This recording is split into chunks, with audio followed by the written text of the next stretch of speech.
हाय friends, मैं हूं Manav. Welcome to movie Shoovie. करते हैं आपस में पॉजिटिव सा नमस्कार। देखो, सबकी छुट्टियां खत्म हो गई हैं। सब लोग पहुंच गए हैं अपने अपने ऑफिस में गधा मजदूरी करने के लिए। वो गधा मजदूरी करते करते क्या वो पिक्चर देखने भी जा रहे हैं कि नहीं जा रहे हैं।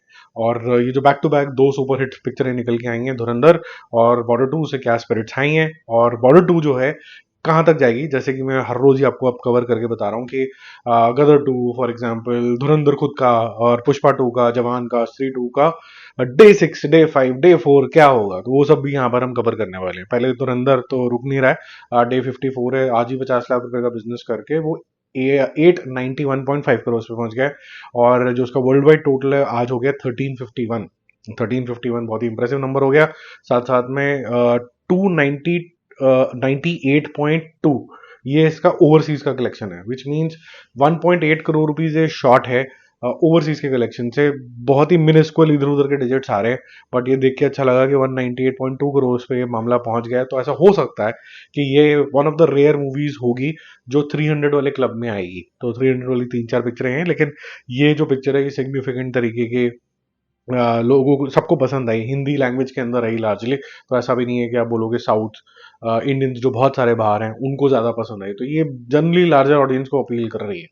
और जल्दी अब रिलीज भी होने वाली है 2 दिन के बाद ओटीटी के ऊपर। फिर भी ये मेरे ख्याल से 15-20 लाख रुपए का दिन का बिजनेस थोड़ा बहुत ये कर लेगी। इफ आई एम राइट, ये 10-12 फरवरी 14 फरवरी तक भी थिएटर में कहीं ना कहीं एक आधा शो, 5 शो ऐसे करके चलती रहेगी। बॉर्डर टू की अगर बात करें, डे 6 है। डे 6 की जो ऑक्यूपेंसी है मैं आपको बता दूं, थोड़ी सी ड्रॉप हुई है। कल 11% पे ओपन हुई थी, 24% गई, 30% गई। नाइट शोज अच्छे गए, जो कि मैंने उम्मीद नहीं करी थी, लेकिन क्योंकि वर्किंग डेज चल रहे हैं तो 34% गई। इवनिंग शो से ज्यादा हुई। और विच मीन्स की फैमिली ऑडियंस ज़्यादा जा रही है। तो वो इंडिकेट करता है। तो यहाँ पर अगर आप देखो, आज का तो ये ओपन ही हुआ 8% पे, फिर 17-18% के आसपास गया, 21% गया। और नाइट शो से उम्मीद है कि 30 टच कर जाएगा, जिससे इसका कलेक्शन आज की डेट में 15-16 करोड़ रुपीज के आसपास आएगा, जो कल 24 था। तो ड्रॉप आया है, और ये थोड़ा सा सिग्निफिकेंट ड्रॉप है, लेकिन स्टडी करते हैं इसको आगे। कल था 217 करोड़ रुपीज का टोटल, आज के अगर 15 करोड़ भी मिनिमम आते हैं तो 232 करोड़ पे हो जाता है। और 300 लगभग लगभग 25 करोड़ रुपए के आसपास इसका, 322 करोड़ रुपए के आसपास इसका ओवरसीज कलेक्शन होगा। ये जो स्पीड से जा रही है, और जो बाकी पिक्चरें जो बहुत बड़ी ब्लॉकबस्टर हुई हैं ओवरसीज में बहुत कमाल किया था उन्होंने, बॉर्डर टू उस हिसाब से थोड़ी सी स्लो जा रही है। लेकिन अगर हम थोड़ा सा नजर डालें कि डोमेस्टिकली ये जो पिक्चरें चली थी, नेट बिजनेस जो हुआ था वो कैसे चला था, तो डे 6 गदर टू का था 32 करोड़ रुपीज, और उसने 261 पार कर लिया था। तो यहाँ पर ये पार बॉर्डर टू ने किया 232। तो 232 याद रखना। गदर टू ने किया 261 करोड़ रुपीज। ऐसे ही धुरंधर का था 27 करोड़ रुपीज, इसने बाद में स्टीम पकड़ी थी, इसने किया था 180, इसका 200 भी नहीं हुआ था। और आप सोचिए कहाँ 1350 पे पहुंच गया। लोगों को बहुत पसंद आई, मन में ही बस गई बिल्कुल ही। और पॉजिटिविटी इसकी मतलब 6-8 दिन के बाद शुरू हुई थी ज्यादा।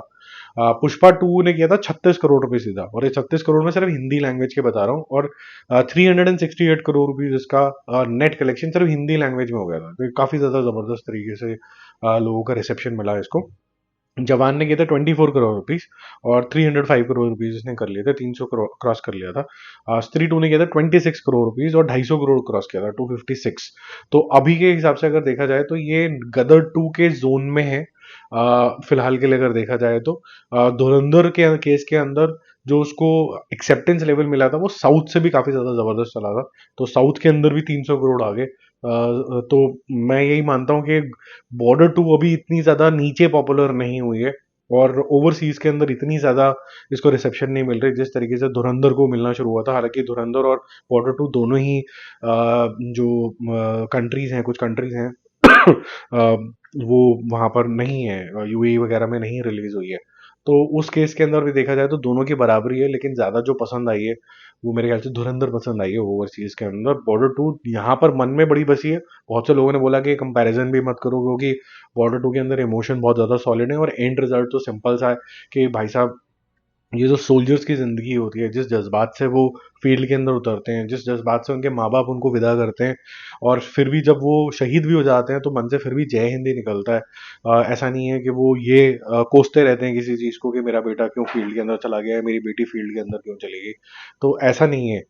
तो मेरे ख़्याल से जितने ब्रेव सोल्जर्स होते हैं, उतने ब्रेव इनके पेरेंट्स भी होते हैं। वो हमसे भी ज़्यादा प्राउड फ़ील करते हैं कि हमारे बच्चा एटलीस्ट कंट्री के कुछ काम आया।